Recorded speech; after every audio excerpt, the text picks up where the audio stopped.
Shalom Aleichem, on est aujourd'hui jeudi, 28e jour de Omer. Hier, on a fait la paracha ensemble d'après le Sod, d'après la Kabbale, et on a essayé de lier la parachat Emor avec l'Ag Baomer, Rabbi Shimon Bar Yochai. Mais on a été interrompu au milieu par Zoom avec des voyous qui ont fait des choses pas bien au milieu du groupe et on était obligé de couper ce cours-là. Et j'ai promis aux gens, parce qu'il y a des gens qui ont demandé la suite du cours. Alors, je vais reprendre tout le cours Parashat Emor, qu'on va lire Be'ezrat Hashem ce Shabbat. Be'ezrat Hashem en une seule fois en direct. Et maintenant sur Facebook, et vous pouvez le voir aussi en direct sur YouTube, ou le voir plus tard parce que je vais l'enregistrer encore sur YouTube. Alors aujourd'hui, on est jeudi. Ce soir, Be'ezrat Hashem, c'est Pesach Sheni, Hilula de Rabbi Meir Baal Hanes. Et on fera pas Tachanoun à Mincha, et demain matin on fera pas Tachanoun. Et dans le cours de ce matin, on a expliqué c'est quoi Pesach Sheni, c'est quoi Rabbi Meir Baal Hanes. Mais là, on va commencer la paracha, Parashat Emor, et tout ça va être d'après la Kabbale, d'après 5 livres. Le premier, on va commencer par le Zohar HaKadosh, et après les 4 livres que je vais citer tout à l'heure, la suite pour trouver les Gilgulim de Rabbi Shimon Bar Yochai, Rabbi Yehuda ben Gerim, Caïn, Evel, l'Égyptien que Moshe il a tué, Moshe Rabbeinu, Rabbi Shimon Bar Yochai, etc. Et pourquoi on fait la fête de l'Ag Baomer? C'est quoi l'Ag? Lamed Gimel. C'est quoi Lamed Gimel Baomer? Alors on va commencer le cours, Be'ezrat Hashem. Nos sages, il appelle notre parasha, Parashat Emor, il l'appelle Parashat HaMoadot. Chez Besefer, Torah Kohanim. Le livre de Vaïkra, on l'appelle Torah Kohanim. C'est quoi Torah Kohanim? Le guide des Kohen, parce que tous les livres de Vaïkra, ça parle des Kohanim, tous les mitzvot des Kohanim. Et dans le livre des Kohanim, il y a une parasha qui s'appelle, nous on l'appelle Parashat Emor. Chazal, il l'appelle Parashat HaMoadot. C'est quoi Parashat HaMoadot? C'est la parasha où il y a tous les fêtes. Si tu ouvres la parasha, tu vas trouver dedans tous les fêtes qu'on a dans l'année. Dans la paracha, il y a 63 mitzvot, 24 mitzvot positives et 39 mitzvot négatives. Et dans la paracha, dans le chapitre 21, Pasuk 9, tête, c'est marqué là-bas, Inalacha ou Bat Kohen, la fille d'un Kohen, qui tachel liznot, si elle a commencé à faire de la prostitution, et ta vie mechalelet, elle fait honte à son père. Ba'esh tesaref, il faut qu'on la brûle dans le feu. Alors la question qu'elle se pose, pourquoi la fille d'un Kohen qu'elle fait la prostitution? Ici c'est pas marqué, il faut bien souligner, c'est pas marqué une fille d'un Kohen qu'elle fait la prostitution. Une fille d'un Kohen qu'elle a commencé à faire la prostitution. D'accord? Alors la halakha est qu'on doit la brûler. À l'époque de Bédine, on avait 4 façons de tuer quelqu'un. La plus dure, c'était lapider. Moins dur, c'était brûler. Moins dur, c'était trancher. Et la plus facile, c'était chenek, étrangler. La fille d'un Kohen, qu'elle fait la prostitution, comment on doit la tuer? On doit la brûler. C'est très dur. On doit la brûler. Par contre, la fille d'un juif normal, que ce soit Israël, c'est-à-dire au Lévi, qui n'est pas Cohen, si elle a fait la prostitution, comment on la tue? C'est pas la même chose qu'on la tue. On la tue comme au Bechenek. Il faut comprendre pourquoi la fille d'un juif normal, d'un Israël, on la tue Bechenek si elle a fait la prostitution, et la fille d'un Cohen, si elle a fait la prostitution, Chas v'Shalom, on doit la brûler. Pourquoi la fille d'un Cohen, on doit la brûler? Pourquoi autant de souffrances avant qu'on la tue, avant qu'elle meure? Alors le Baal Tourim dit tout simplement parce que le travail d'un Kohen c'est autour du feu. Il fait les sacrifices, alors puisqu'il est autour du feu, comme ça qu'on va, tuer sa fille. Le Saba Mikalem, il dit autre chose. Il dit que normalement les parents des Kohanim ils doivent éduquer leurs enfants beaucoup plus que des juifs normaux, que Cohen que Lévi et Israël. C'est-à-dire l'éducation que les parents des Kohanim ils doivent donner à leurs enfants, il doit être très très strict. Très très strict. Alors puisqu'il doit être très strict, et cette fille qu'elle a reçu une éducation très stricte et quand même elle fait une chose pareille, alors la punition de cette fille, elle doit être aussi en conséquence de l'éducation qu'elle a reçue. Tu as reçu une éducation plus qu'une juif normale, Lévi ou Israël, alors toi, tu vas être puni aussi en conséquence avec une mort beaucoup plus difficile que la mort d'une fille Israël ou Lévi qui s'est prostituée.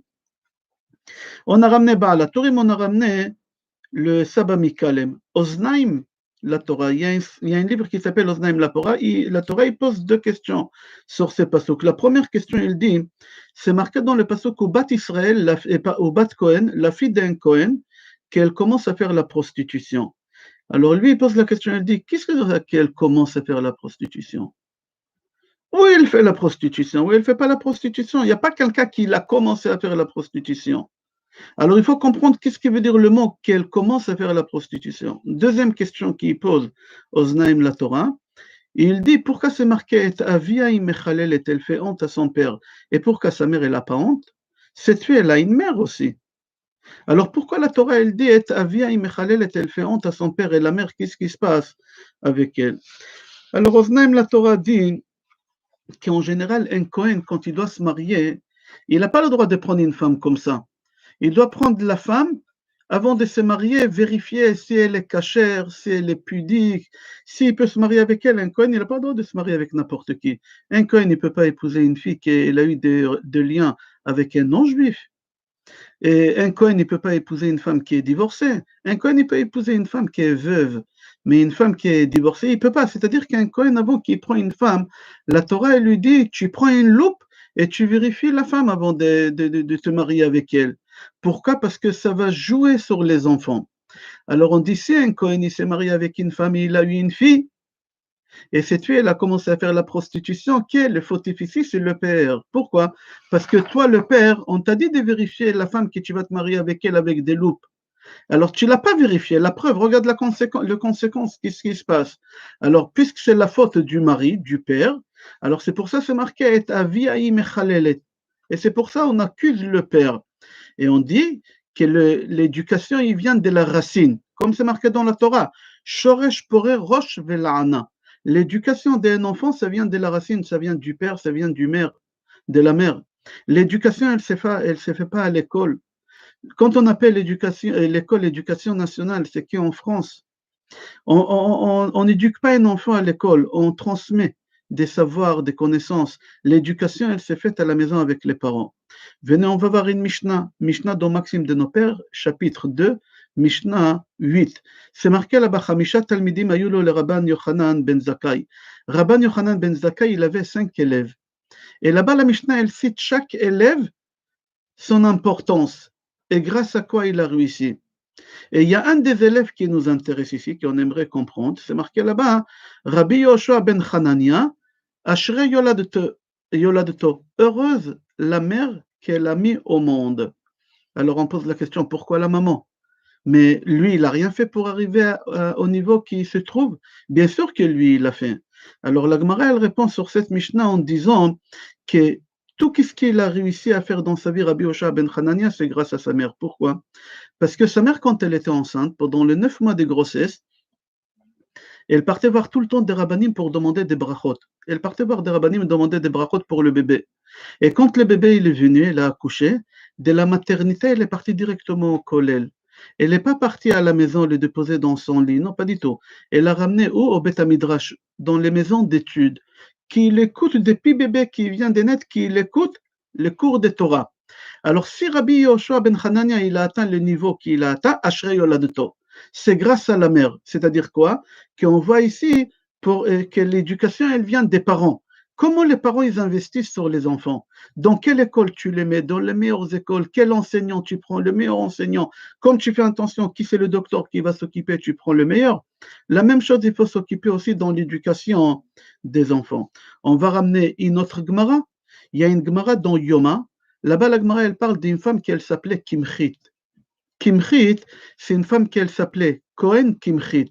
C'est comme aujourd'hui on a Cohen Solal. Il y a Cohen et encore un deuxième nom de famille. Cohen, c'était un titre. Alors cette femme-là, Kimchit, elle a eu un mérite que tous ces garçons, tous ces enfants qu'elle a eus, ils sont tous devenus des Kohanim Gdolim. Pour devenir de Kohen Gadol, c'est très très dur. C'est très très dur. On ne va pas rentrer maintenant c'est quoi Kohen Gadol, mais un Kohen Gadol, il rentre au Beth Amikdash, au Kodesh HaKodashim les jours des Kippour, il voit la Shrina, et Akadosh Baruch Hu, il lui demande bénis-moi mon fils. Bénis-moi, Hachem, il lui demande. Vous imaginez cette femme à Kimchit, elle a eu cette chance de pouvoir avoir autant des enfants comme ça, Blainara, des Kohanim Gdolim. La Gemara là-bas, elle pose la question, elle dit quel mérite, qu'est-ce qu'elle a fait, comment elle a éduqué ses enfants, cette femme-là. Là-bas, la Gemara, elle répond tout simplement, cette femme, elle était très pudique, à tel point que les murs de la maison, ils peuvent témoigner que jamais ils ont vu ses cheveux. Et une femme, elle doit couvrir les cheveux. Mais quand elle se trouve seule à la maison, il n'y a pas d'obligation. Quand elle se trouve seule avec son mari, elle n'a pas d'obligation. Cette femme-là, Kimchit, même qu'elle était seule à la maison, même qu'elle était seule avec son mari, jamais les murs de la maison, ils ont vu ses cheveux. Qu'est-ce qu'on apprend de là encore de cette Gemara? Que l'éducation et la réussite de nos enfants, ça vient des parents. Ça vient des parents. On va ramener encore une Gemara, une petite histoire, et on va rentrer dans le cours. Tout ça, j'ai donné un avenant, je crois en français ça se dit. Et là, on va attaquer le cours Bezrat Hashem. Il y a une Gemara Souka, page 56, à Moudbet. L'histoire, elle est longue là-bas, mais moi, je vais raconter l'histoire en raccourci. Il y a une famille qui s'appelle Bilga. Mishmeret Bilga. Bilga, c'était des Cohen, qu'on les appelait Bilga, comme tout à l'heure. Cohen Kimchit. Cohen Bilga. Cette famille-là, Bilga, ils avaient une fille qui s'appelait Myriam. Et cette fille Myriam, qui son père était Cohen, c'est pas n'importe qui lui a donné une très bonne éducation à cette fille-là, comme on a dit au début du cours. Elle a quitté la religion juive, elle est partie, elle a épousé un non-juif, un soldat italien. Quand ils sont venus avec Titus détruire le Beth Amikdash, elle s'est mariée avec ce goy-là. Et quand ils ont détruit le Beth Amikdash, elle est rentrée au Mizbeach, à l'hôtel où on faisait tous les sacrifices. Et elle a pris le sandal et elle a frappé le Mizbeach. Et elle criait, elle disait, Lokos, Lokos, Ad mata eta mechalem amonam shel Israël, ve'enatan ne'ena letfilatan. Lokos, Lokos, en araméen, ça veut dire loup, loup. Elle a appelé Dieu loup, parce que le loup, il dévore, il mange et il s'en va. Alors elle a appelé Dieu loup. Elle lui a dit, Lokos, Lokos, Ad mata, jusqu'à quand tu es en train de manger l'argent des Juifs? Ici, dans ces sacrifices-là, les Juifs, ils achètent et tu n'écoutes pas leurs prières. Jusqu'à quand? Là-bas, l'histoire, elle est longue, là-bas. Mais la Gemara, elle pose la question, elle dit, comment c'est possible que la fille d'un Cohen, qu'elle a reçu une éducation extraordinaire, que certainement le papa, il a bien choisi à la loupe la femme qu'il a pris, d'où il vient ce problème de cette famille Bilga? D'où il vient ce problème? Là-bas, la Gemara, elle traite, à la fin, elle arrive à une conclusion que certes, le papa, il était très bien, la maman, elle était très bien, mais il y a une différence entre deux personnes qui rentrent chez eux à la maison, qui travaillent dans la même boîte. Il y a quelqu'un qui rentre à la maison et qui critique. Alors l'enfant, dans sa tête, il fait rentrer que quoi, ce travail-là, il n'est pas bon. Je ne ferai plus jamais ce travail quand je serai grand. Mais le collègue, qui aime le travail, il rentre, il raconte des bonnes choses. Alors le petit qui l'entend de l'autre famille, il dit, il faut que je fasse la même chose que mon père, parce que mon père, il dit que le travail, il est paisible, il est bien. Alors la Gemara dit que la famille de Bilga, le papa, il rentrait chez lui, il disait à sa fille, ma fille, tu peux m'enlever les chaussures, s'il te plaît, je suis fatigué. Enlève-moi mes sockets, j'arrive pas à m'abaisser. Si tu vois ces juifs-là, combien de sacrifices ils ont ramené? Chacun, il ramène un semi-remorque. Pourquoi autant de sacrifices? Je ne comprends pas. La fille, ça lui a rentré dans la tête quoi? Que le Mizbeach, il fait que prendre, que prendre. Alors elle a grandi et elle a capté ça. En deux mots, qu'est-ce qu'elle veut nous dire ici, la Gemara encore? Que l'éducation, elle vient de qui? Elle vient des parents. Elle vient des parents, comme on a dit, Shoresh Pore Rosh Vela'ana. Ça vient des parents. Chaque parole que tu dis à la maison, les enfants, ils vont le répéter dans la rue. Si un enfant, il dit quelque chose dans la rue, un gros mot, c'est pas, il n'a pas appris ça à l'école. C'est fois, il faut pas dire que c'est ses camarades. C'est chez toi à la maison qu'il a appris cette chose. La Gemara dit, Yunuka de Shuka ou de Aboua ou de Uma. Et un enfant dans la rue, il dit des choses qu'il a entendues ou de son père ou de sa mère. N'y cherche pas ailleurs. C'est pas à l'école. On arrête ici. Cette partie de la paracha qu'elle parle d'éducation des enfants, et j'aimerais aller un peu plus loin dans la paracha. Dans la paracha, dans le chapitre 24, Pasuk Yud, la Torah, elle nous raconte une histoire horrible. Il s'est passé quelque chose de grave. Qu'est-ce qui s'est passé là-bas? Je lis le Pasuk que j'ai traduit. Vayetse ben Isha israélite. Il y a un garçon que sa mère, elle était juive. Vehu, et ce garçon-là, ben Ish Mitzri. Son père, il était égyptien. Mitor Bene Israël, Vayinatsu Bamachane, il s'est bagarré à coups de poing.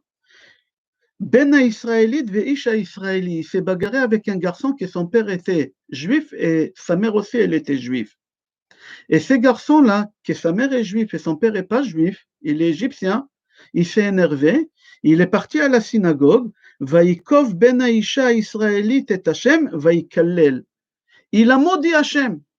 Il est parti là-bas au Ohel, où il y a Moshe Rabbeinu, et il a commencé à maudire Hachem. Il a commencé à maudire le nom.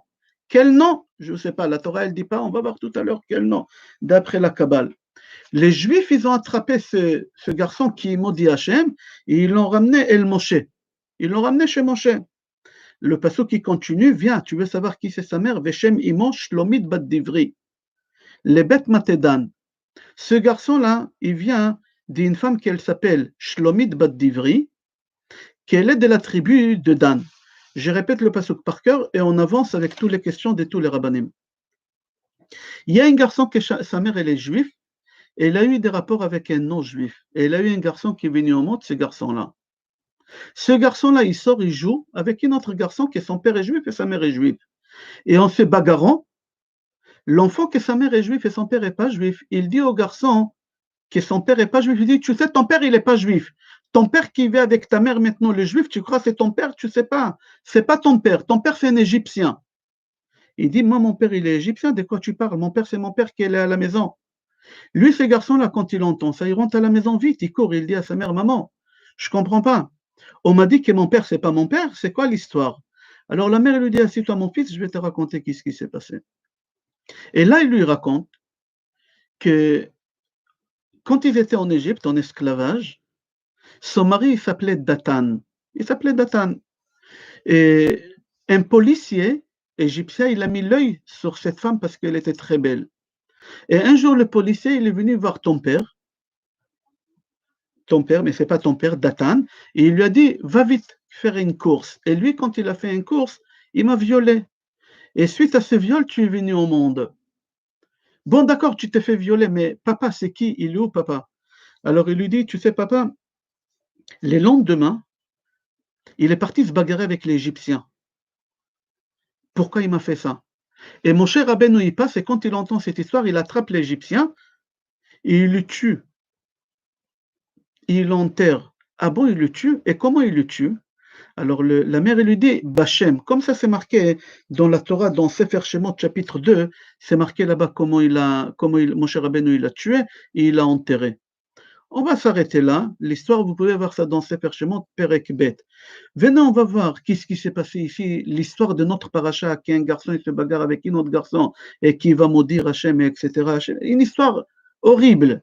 Allez maudire Hachem, chas v'shalom.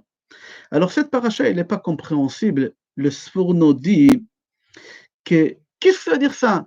Que la Torah, elle vient nous dire que son père, il n'est pas juif. Et alors si son père, il n'est pas juif? Il est juif, lui, sa mère, elle est juive, lui, il est juif. Pourquoi la Torah, elle vient nous souligner la mère est juive et le père, il n'est pas juif? Il faut comprendre. Rabbeinu Bechaye pose la question, il dit, pourquoi la Torah Bechlal, elle nous raconte cette histoire? Pourquoi la Torah elle a besoin de nous raconter quelque chose qui est honteux pour la communauté juive? Quand les non-juifs ils vont entendre qu'un juif il a maudit Dieu, qu'est-ce qu'ils vont penser de nous? Mis à part ça, c'est pas honorable pour Hachem lui-même, c'est pas honorable. Alors pourquoi c'est marqué dans la Torah en détail? La Torah elle pouvait écrire mais Kalel Motiumat, c'est lui qui maudit, on le tue. C'est pas la peine de marquer qu'il y a une histoire, il s'est passé. Pourquoi tous ces détails-là? Pourquoi raconter toutes ces choses-là? C'est pas honorable. Alors on a ramené Sfourno et Rabbeinu Bechaye. Le Sfourno et Rabbeinu Bechaye, ils donnent la même réponse. Ils disent que l'enfant, il a arrivé à ce niveau à cause du père. Parce que le père, il n'était pas juif. Si le père, il était juif, jamais l'enfant, il aurait fait une chose pareille. Encore comme on a dit au début du cours, que l'éducation, elle vient des parents. Et cet enfant-là, comme son père, il n'est pas juif, alors lui, il a pu arriver à ce niveau-là de maudire Hachem. De maudire Hachem. Et si son père était juif, il n'aurait pas fait une chose pareille. Comme ça, il dit le Sfourno et Rabbeinu Bechaye, ils disent comme ça. Une autre question que Rabbeinu Bechaye pose, et il dit pourquoi la Torah elle répète dans le pasuk, regardez le pasuk là-bas, dans le chapitre, j'ai donné le chapitre 24, pasuk Yud. Là-bas, la Torah, elle répète 3 fois le nom de la mère. Shlomit bat divri, Shlomit bat divri, Shlomit bat divri. Pourquoi tu répètes 3 fois Shlomit bat divri, Shlomit bat divri? Pourquoi la Torah, elle répète 3 fois? Elle dit une seule fois que son père, il était pas juif. Alors, il faut comprendre le pourquoi. Et on va expliquer Bedrat Hashem tout à l'heure. Dernière question. Pourquoi la Torah, elle nous souligne de quelle tribu il vient? Qui vient de la tribu d'An. J'ouvre une parenthèse qui n'a aucun rapport avec le cours.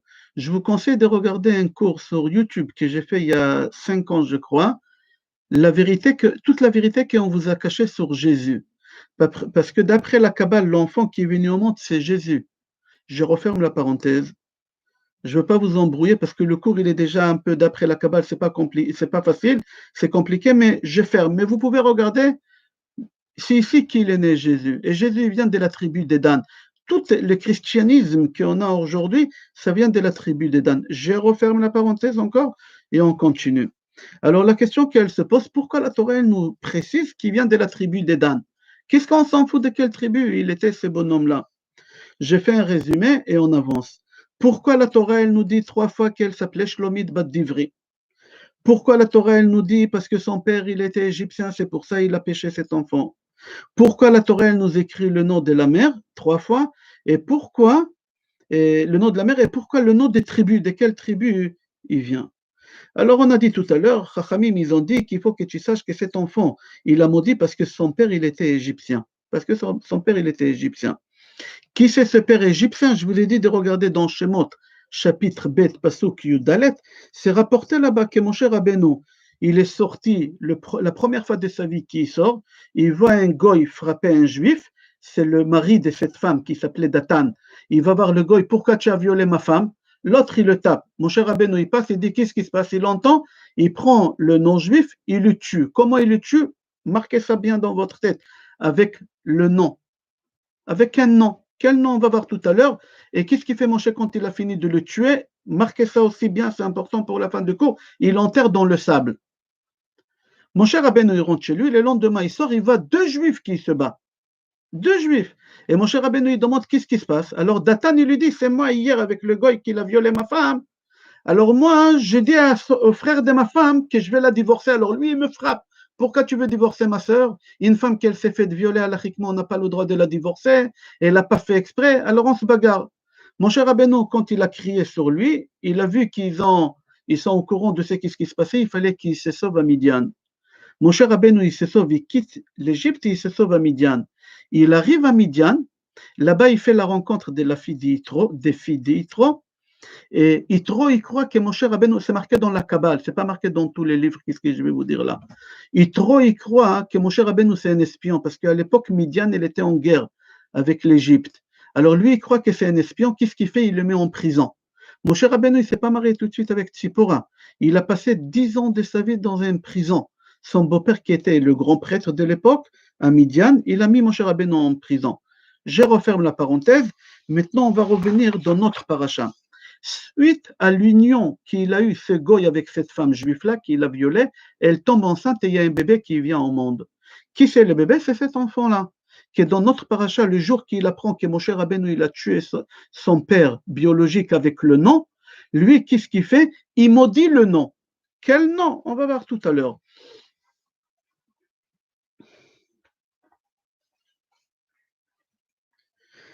Ok, cet enfant, quand il l'a maudit, on l'a attrapé, on l'a ramené devant Moshe Rabbeinu, et Moshe Rabbeinu lui dit, écoute-moi, tu as maudit le nom, c'est marqué dans la Torah qu'on doit te tuer. Fais tchouva. Si tu fais tchouva avant ta mort, tu n'iras pas en enfer. Fais tchouva. L'enfant, il est têtu. Non, je ne veux pas faire tchouva. Dis que pardon. De toutes les façons, tu vas mourir. Dis pardon. Non, je ne dirai pas pardon. Je meurs et je ne dis pas pardon. Je tiens tête. Il était têtu. Il faut comprendre pourquoi il était têtu. C'est quoi cette histoire? Il est têtu, il veut mourir comme ça. La Torah, elle te dit, ah, viens, je vais te dévoiler des secrets. Venez écouter, je vais vous dévoiler des secrets. Et je crois que c'est le Harizal aussi, il dit ça. Je crois que c'est le Harizal. Rachid déjà, il dit dans le passage que vous pouvez voir, dans l'histoire, dans la paracha qu'on va lire, Be'ezrat Hashem, ce Shabbat. Qu'est-ce qui s'est passé? La mère de ces garçons, elle s'appelait comment? Tu te rappelles, tu as marqué Shlomit bat Divri. Shlomit, c'est pas un prénom. Shlomit, ça veut dire en pluriel Shalom, en féminin.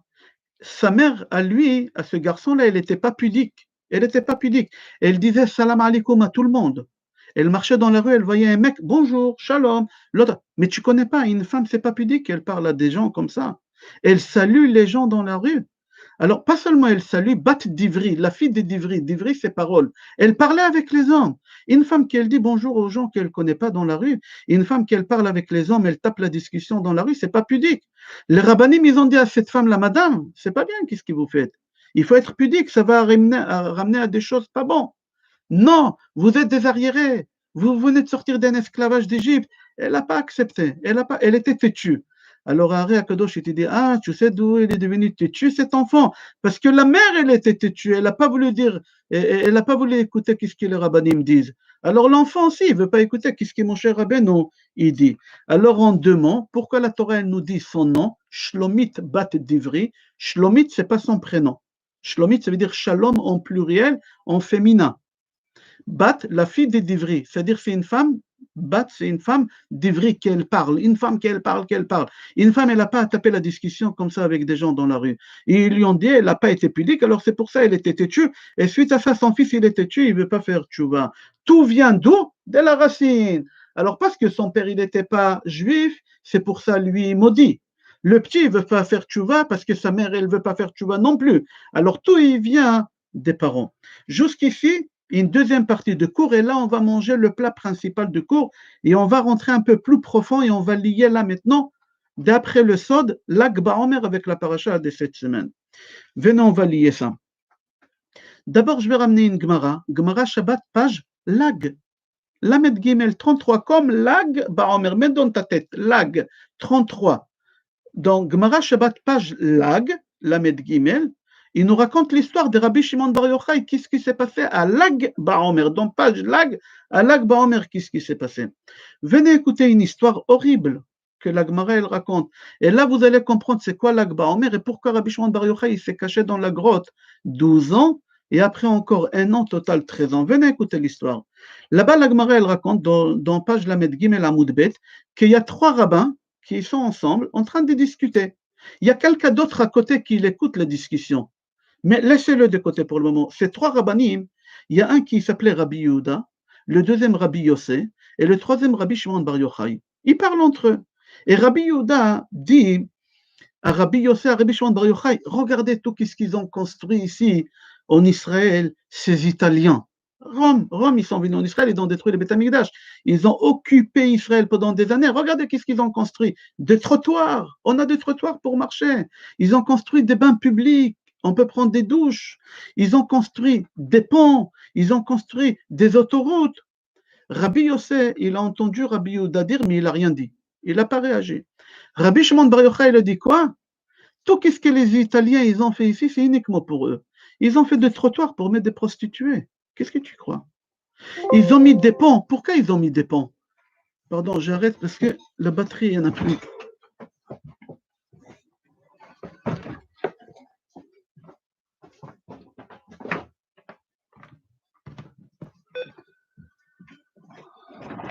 Pardon. Rabbi Shimon Bar Yochai dit, qu'est-ce que tu crois? Pourquoi ils ont mis des trottoirs? Pour ça. Pourquoi ils ont mis des ponts, des autoroutes? C'est pour prélever la taxe. Ils ont des intérêts. Qu'est-ce qu'ils ont fait? Ils n'ont rien fait pour nous. Ne t'inquiète pas. Ne t'inquiète pas. Ok. Il y a quelqu'un d'autre, je vous ai dit à côté, qui a écouté cette discussion. Il s'appelait Yehuda Ben Gerim. Yehuda, fils des convertis. Il a entendu ça. Lui, naïvement, le pauvre, il n'a pas voulu faire du mal à personne. Qu'est-ce qu'il fait, ce garçon-là? Et ce monsieur-là, il rentre à la maison et à table, il raconte à sa femme devant les enfants. Tu sais, chérie, j'ai vu Rabbi Yehuda, Rabbi Yossé et Rabbi Shimon Bar Yochai en train de discuter, et voilà qu'est-ce qu'ils ont dit. L'enfant, il entend ça. Et on a dit tout à l'heure, qu'est-ce qu'un enfant il dit dans la rue? C'est qu'est-ce qu'il a entendu à table. L'enfant, il entend ça, il va à l'école le lendemain, il raconte à ses camarades. Vous savez, Rabbi Yehuda, il a dit, Rabbi Yossé, il n'a rien dit, Rabbi Shimon, il a parlé du mal. La maîtresse, que son mari était quelqu'un d'important au gouvernement, elle entend. Et elle raconte à son mari. Et son mari, il a raconté au chef. Et c'est arrivé jusqu'au gouvernement. Le gouvernement, ils ont attaqué au tribunal Rabbi Shimon Bar Yochai. Ils ont dit, Rabbi Yehuda, qu'il a parlé du bien, on va le grader. Rabbi Yossé, qu'il n'a pas ouvert sa bouche, il ne nous a pas défendu, il va aller en exil dans la ville Tsipori. C'est à côté de Tveria, jusqu'à aujourd'hui, à cette ville-là. Rabbi Shimon Bar Yochai, qu'il a parlé du mal de nous, on le tue. Rabbi Shimon Bar Yochai, il entend qu'on veut le tuer, qu'est-ce qu'il fait? Il prend ses clics et ses claques et il se sauve. il prend son fils aussi, Rabbi Elazar. Elazar, il était petit, il avait 9 ans. Il avait 9 ans, il prend son fils avec lui dans la grotte et il se cache là-bas 12 ans. J'ouvre une parenthèse, il n'y a pas de rapport avec le cours. Qu'est-ce que tu prends ton fils de 9 ans? On ne veut pas le tuer, on veut te tuer toi.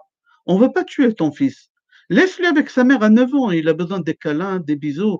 Il a besoin en hiver d'une soupe chaude de sa mère. Qu'est-ce que tu. Non, Rabbi Shimon Bar Yochai a dit, moi je suis le père.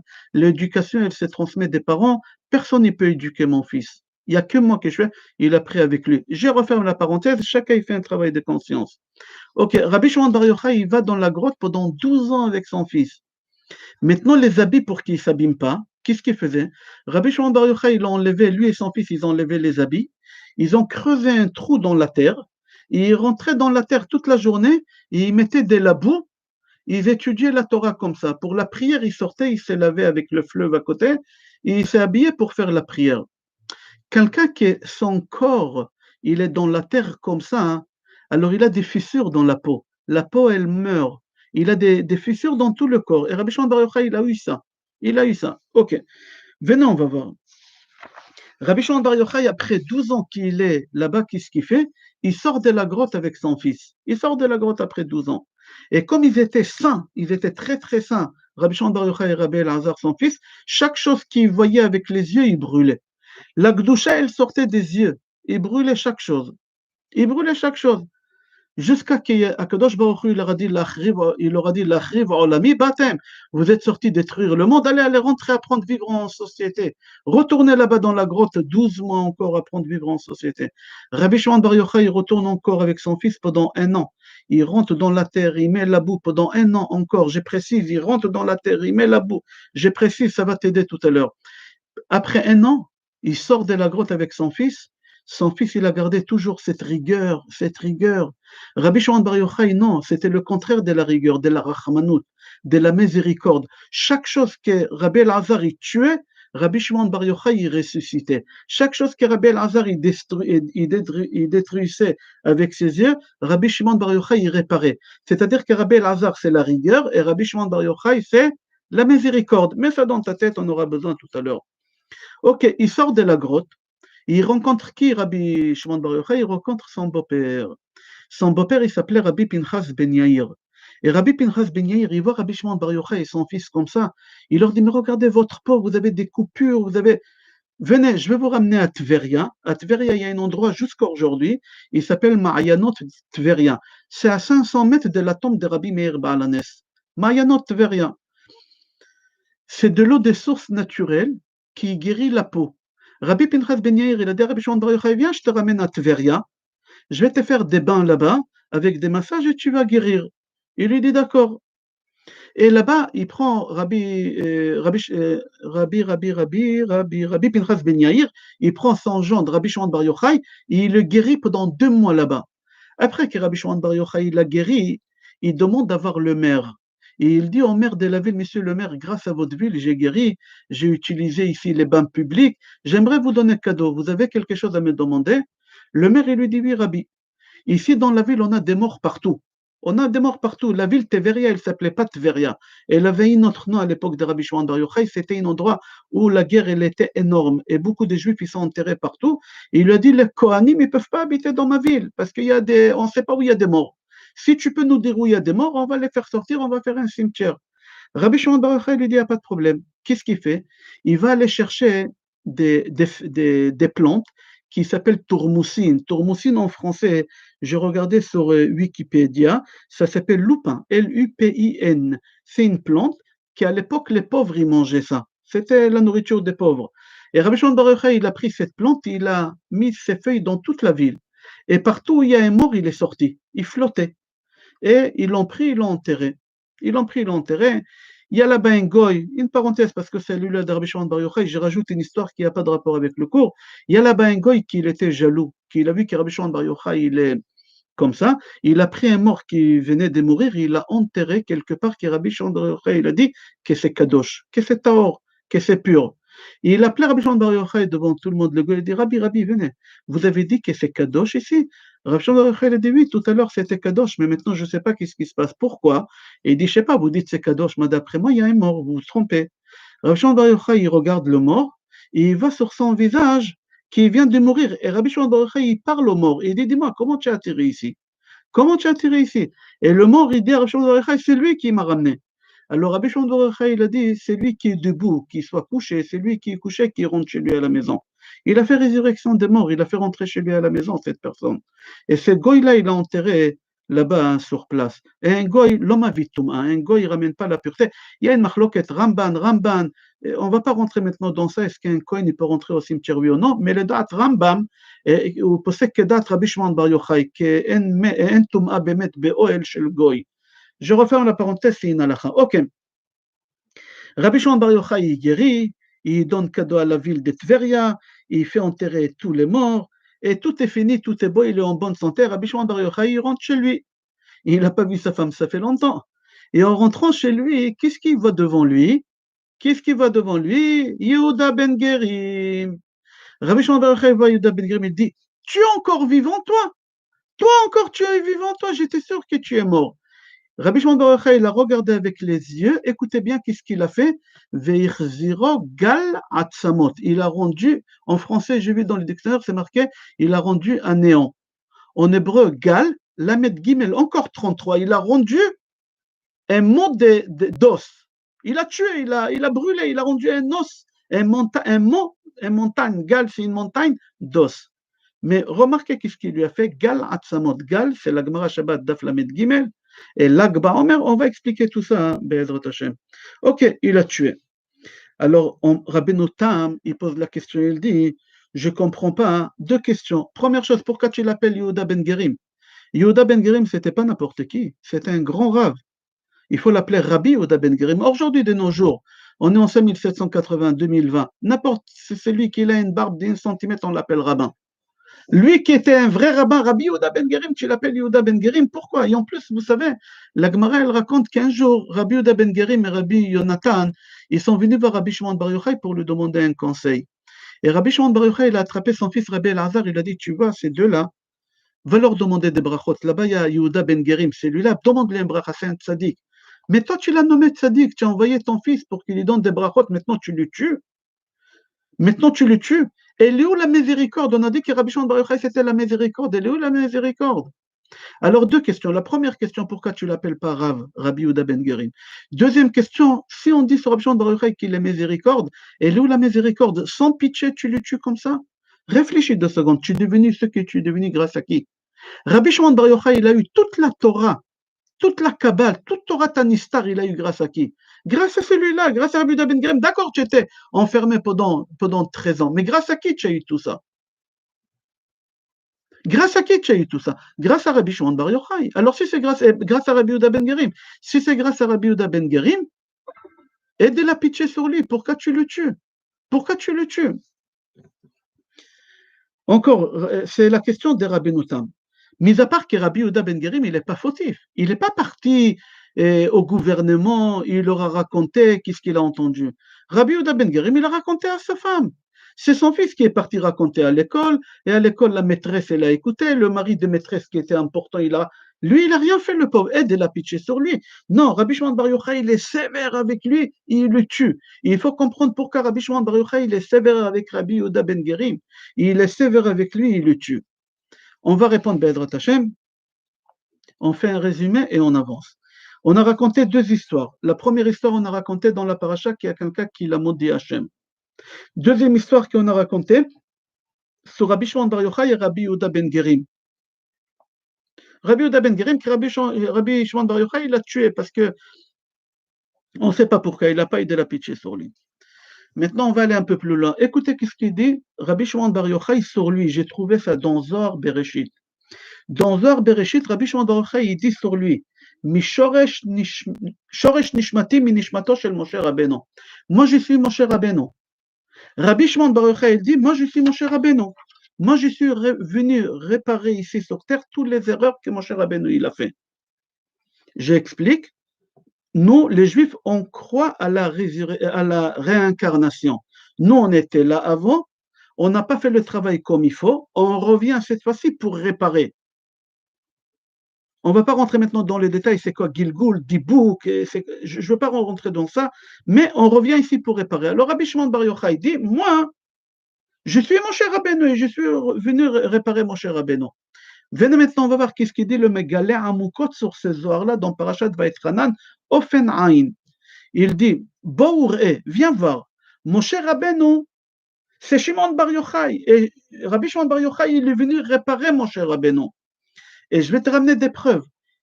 Combien de livres Moshe nous a ramené du ciel? 5. 5. Bereshit, Shmot, Vaikra, Bamidbar, Dvarim. Rabbi Shimon Bar Yochai, lui aussi, il a écrit un livre qui a 5 tomes. Alors, on voit que les deux, ils ont ramené la même chose. Mis à part ça, c'est marqué quand Moshe Rabbeinu il est monté au ciel pour ramener l'étape de la loi. Comment c'est marqué dans la Torah et dans Tehillim, chapitre 68, Pasuk 19, Alita lamarom, Shavita shevi, la karta matanot ba'adam. Alita lamarom, toi Moshe Rabbeinu, tu es monté au ciel. C'est David Ameler qui dit le Tehillim 68, Samechet. Alita lamarom, tu es monté au ciel. Shavita shevi. Shevi, comment tu écris Shevi? Shin, Bet, Yud. Tu es monté au ciel et tu as ramené Shin, Bet, Yud. La karta matanot ba'adam. On t'a donné des cadeaux. Même l'ange de la mort, il t'a donné un cadeau, le Ktoret. Quand il y a une épidémie, il faut lire le Ktoret. On a parlé déjà de ça. Mais j'aimerais comprendre c'est quoi Shevi. Shevi, c'est Shimon Bar Yochai. David Amelech dit, Alita lamarom, toi, mon cher Rabbeinu, comme tu as fait des erreurs, il faut réparer les erreurs que tu as fait. Alors tu es monté dans le ciel. Tu as pris la personne, tu l'as choisi, c'est lui qui va réparer tes erreurs. C'est qui? Shevi, Shimon Bar Yochai. Shimon Bar Yochai, il te répare. Ça, qu'est-ce qu'il dit le Megalé à Moukot. Il continue dans les livres Sefer HaNovlot, c'est des livres de Kabbal, et il dit que par Moshe Rabbeinu, l'histoire des tables de la loi, ils sont écrites où dans le Talmud? Dans Gemara Shabbat.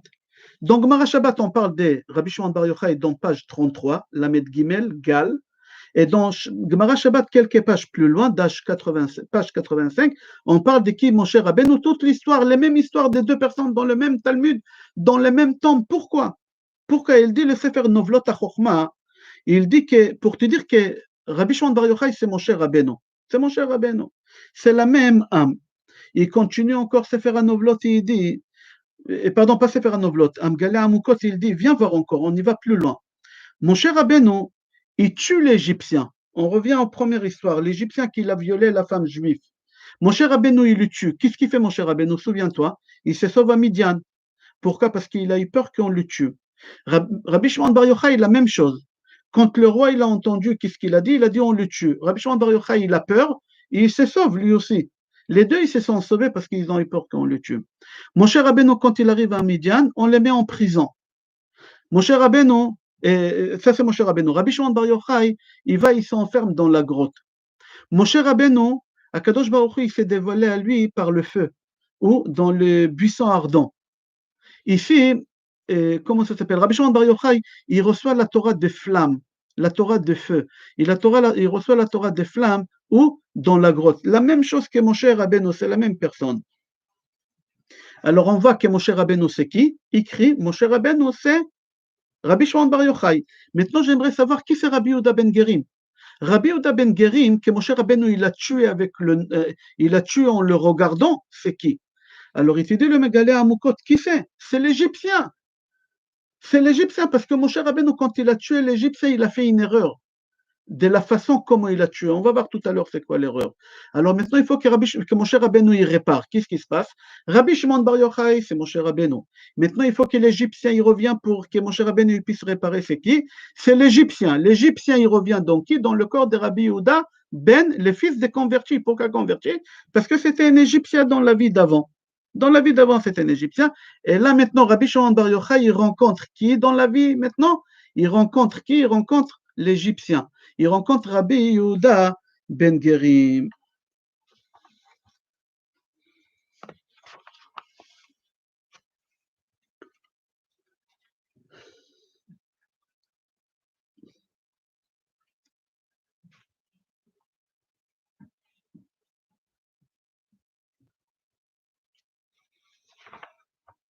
Pardon.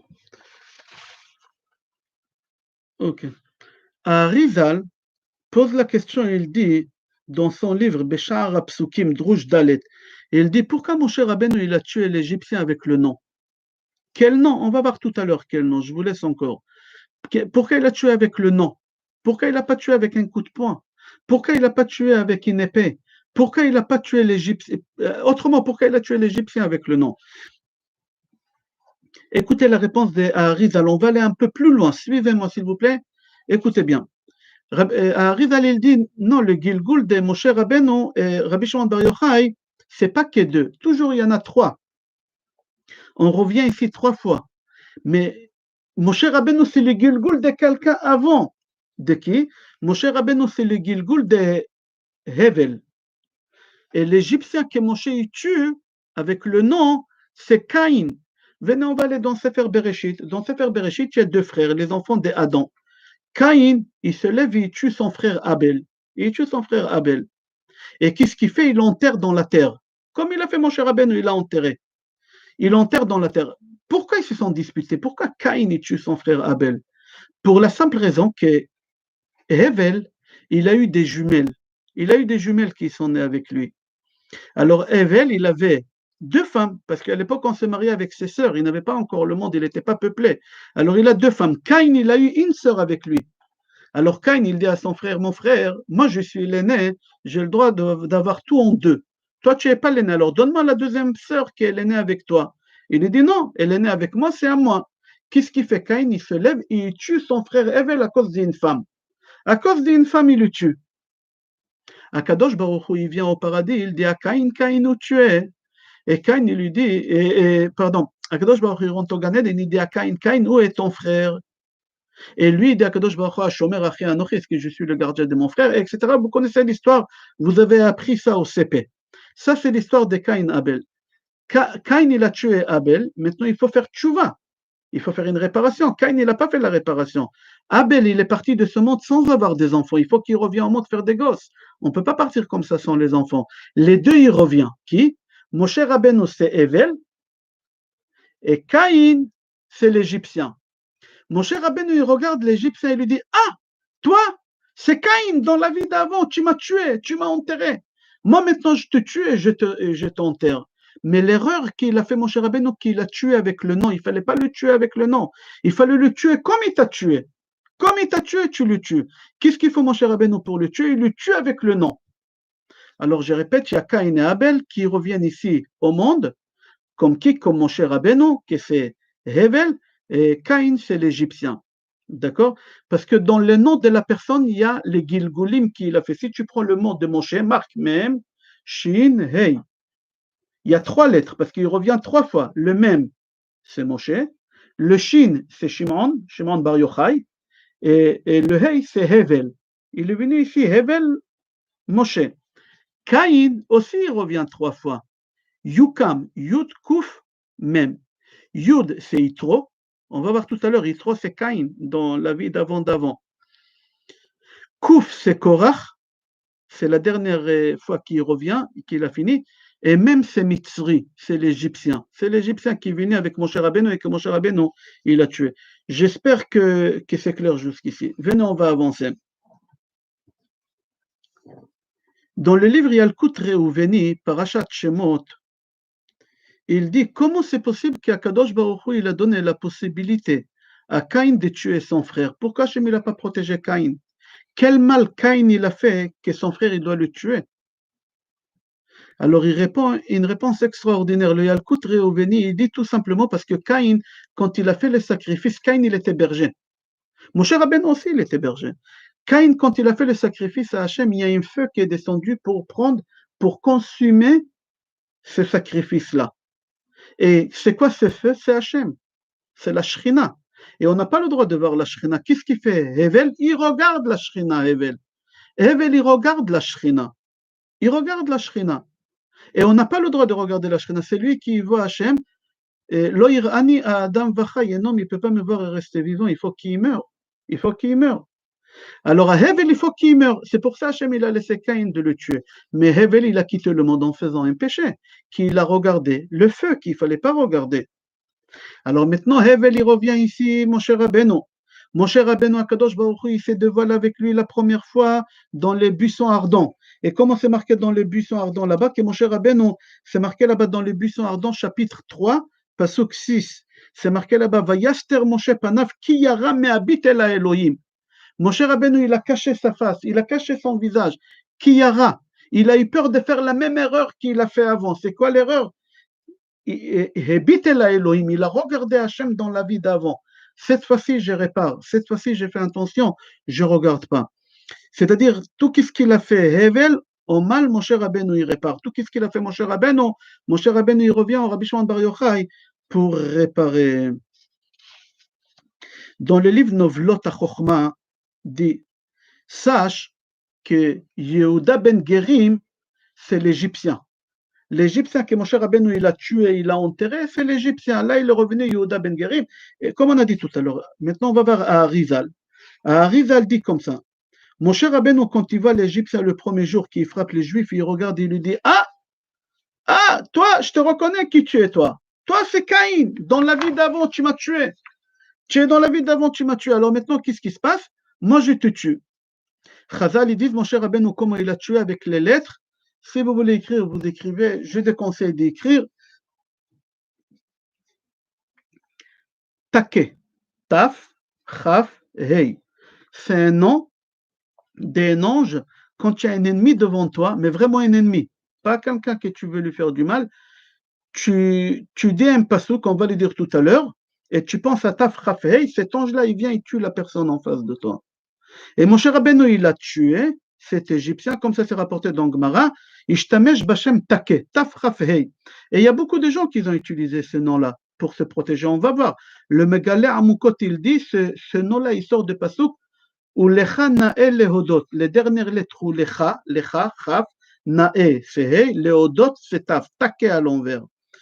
Rabbi Akiva, quand il était en train de mourir, quand on lui a enlevé la peau avec des peines, ses élèves ils ont dit Rabbi, fais Shema Israël. Pourquoi? Parce que dans le pasuk Ve'afta et Adonai, les dernières lettres c'est quoi? C'est Take.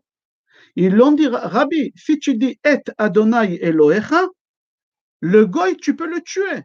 C'est le nom qui ont tué les ennemis. Tue-le. Rabbi Akiva leur dit non, toute ma vie j'ai attendu ce moment-là pour mourir pour Hachem. Vous me dites que je le tue lui, non.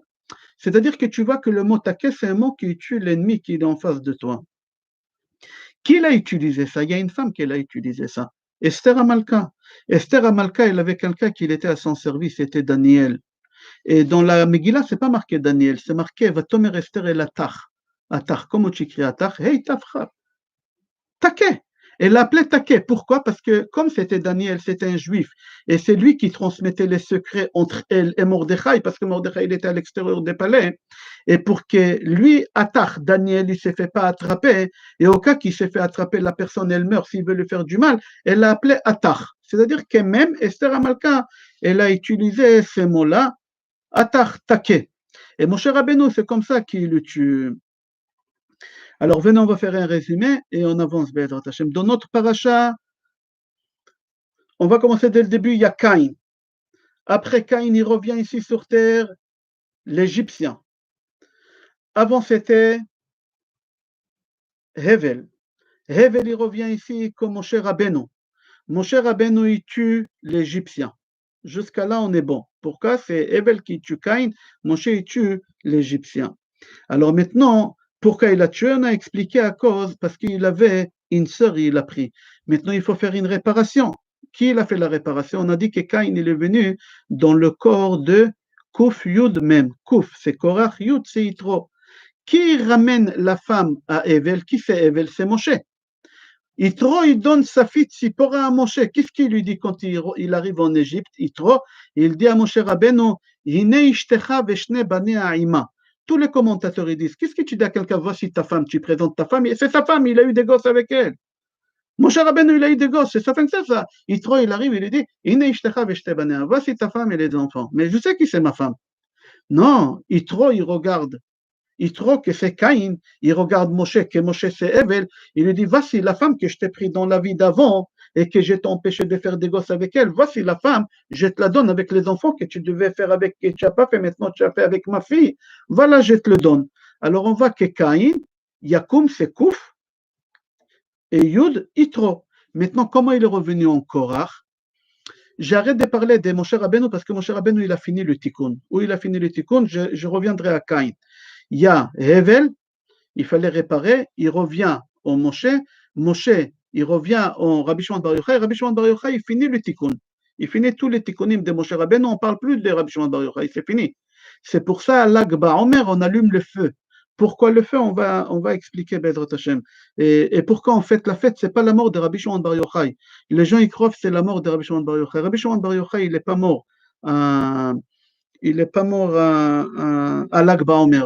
D'après la Kabbale, Rabbi Shimon Bar Yochai, il est né à Shavuot, le jour des dons de la Torah, quand Moshe Rabbeinu alit à la mort, Shavit Hashem, la carte à Matanot Badam, il a fait descendre la Neshama à Shavuot. Moshe Rabbeinu, il est né à Shavuot. Pas Moshe, Rabbi Shimon Bar Yochai, il est né à Shavuot. Il est mort le 7 Adar, comme Moshe Rabbeinu. Lag Ba'omer, c'est autre chose. C'est le jour où il a fini le tikkun. C'est le jour qu'il a tué Gal Atzamot Rabbi Yehuda Ben Girim. C'est le jour qu'il a rendu Lamed Gimel. C'est pour ça que je vous ai dit, faites attention, Lamed Gimel, la Gemara Shabbat Lamed Gimel. Pourquoi c'est marqué ici qu'il a rendu un néant? Un néant en hébreu, ça veut dire un tas d'os. La Gemara, elle ne dit pas un tas d'os. La Gemara, elle précise Lamed Gimel. Aujourd'hui, on est Lamed Gimel. Aujourd'hui, mon cher Rabbeinu, il a fini le tikkun. Rabbi Shimon Bar Yochai, il a fini le tikkun. De mon cher Rabbeinu, il a fini le tikkun. d'Ebel, il ne revient plus. C'est pour ça qu'on est Sameach. Mardi, Bezrat Hashem, cette année, ça va être l'Elula de Rabbi Shimon Bar Yochai. C'est pour ça qu'on est joyeux. Que Moshe Rabbeinu, il a fini le tikkun. Que Ebel, il a fini le tikkun. Que Rabbi Shimon Bar Yochai, il a fini le tikkun. Caïn, il n'a pas fini le tikkun. Caïn, il revient en Égyptien. Il n'a pas fini le tikkun. Caïn, il revient Rabbi Yehuda Ben Gerim. Rabbi Yehuda Ben Gerim, il n'a pas fini le tikkun. Qu'est-ce qui se passe? Il y a Yitro, qui doit lui rendre la femme qu'il a pris à sa sœur. Et où il finit le tikkun? Caïn, chez Korach. Quand Caïn il a tué son frère Abel, qu'est-ce qu'il a fait avec le corps? Il l'a enterré. Il l'a enterré. C'est pour ça, mon cher Rabbeinu, il enterre l'Égyptien. Il lui rend, mais ça n'a pas fini le tikkun. Il faut tout recommencer.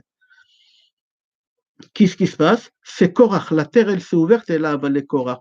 Pourquoi la terre, elle s'est ouverte et elle a avalé Korach? C'est pour que Caïn puisse finir son tikkun. Et c'est pour ça, mon cher Rabbeinu, il tue l'Égyptien et il tue Rabbi Yehuda Ben Gerim avec le nom. Avec les yeux, avec le nom. Il dit le nom, il le tue. Pardon, pas avec le nom. L'Égyptien, il a tué avec le nom. Mais Rabbi Yehuda Ben Gerim, il le tue comment? Il le rend un néant, avec du feu. C'est pour ça qu'on allume le feu. C'est pour ça qu'on allume le feu. C'est marqué dans la Gemara comment il a tué Rabbi Yehuda Ben Gerim. Il a tué avec le feu. Avec les yeux, il a fait sortir du feu. C'est-à-dire, maintenant que Moshe Rabbeinu, il a fini son tikkun, avec Shem, parce qu'il a tué l'Égyptien avec Shem. Là, il tue Rabbi Yehuda Ben Gerim sans le Shem, il le tue avec le feu.